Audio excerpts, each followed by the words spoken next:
Now, not only with conventions taking you around the world, but just premieres. I mean, you know, they're global, these films. You must now be constantly travelling here, there, and everywhere. Hopefully, it means that we'll see more of you in the UK. I'm hoping also we'll see more of you working in the UK. Is it something that would interest you? It is, yeah. When I brought that theatre show here in '98, we actually did a season at the New End Theatre in Hampstead, and there was the possibility of me actually doing a show on the West End called Into the Woods. I played the part of the baker in New Zealand. Yeah, I saw on your CV. Yeah. So you sing well. Yeah, I do. But Lord of the Rings kind of happened around about that same time, and so I never really followed that through. But the UK is definitely it's definitely the place that I would like to go and work outside of New Zealand. I have a huge amount of respect for the quality of the actors and the quality of the writers and of the films and the television that's shot here. And in fact, I watch very little American TV.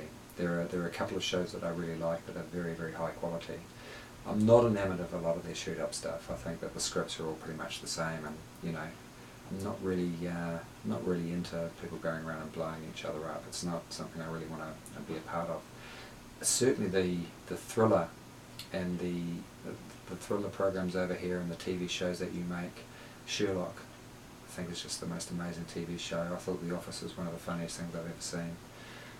I certainly think that as most New Zealanders who are actors would say, that this is where we would like to come and work outside of our own country, because I think most of New Zealand is settled by people that came from the UK, and we are cognizant with the stories and of the culture and of the history of this place.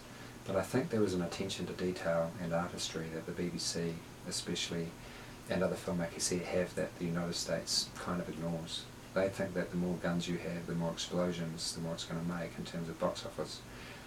The attention to detail and the attention to character-driven pieces is what I love about the UK. Yeah, the thing I think I'm most proud of here is the fact that we can make a television drama that can not be recurring, that you can actually just make something with a beginning, a middle and an end, and that be it, whereas in the States, you know, everything has to be 24 episodes or whatever.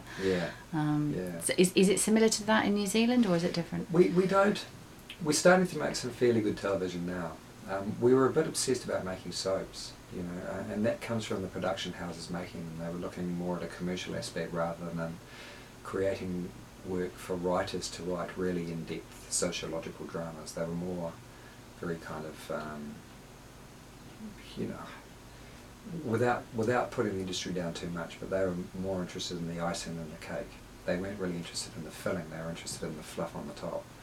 And creating celebrities rather than creating career actors. Whereas I think the other thing I love about the UK is you can actually have a career here.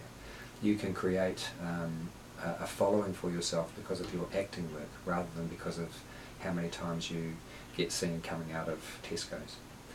In New Zealand, the highest rating drama is a soap, and those actors are expected to do a lot of openings of supermarkets and, you know, baby clothing shops and things like that, and those actors get seen in the women's magazines a lot. I've got no interest in that.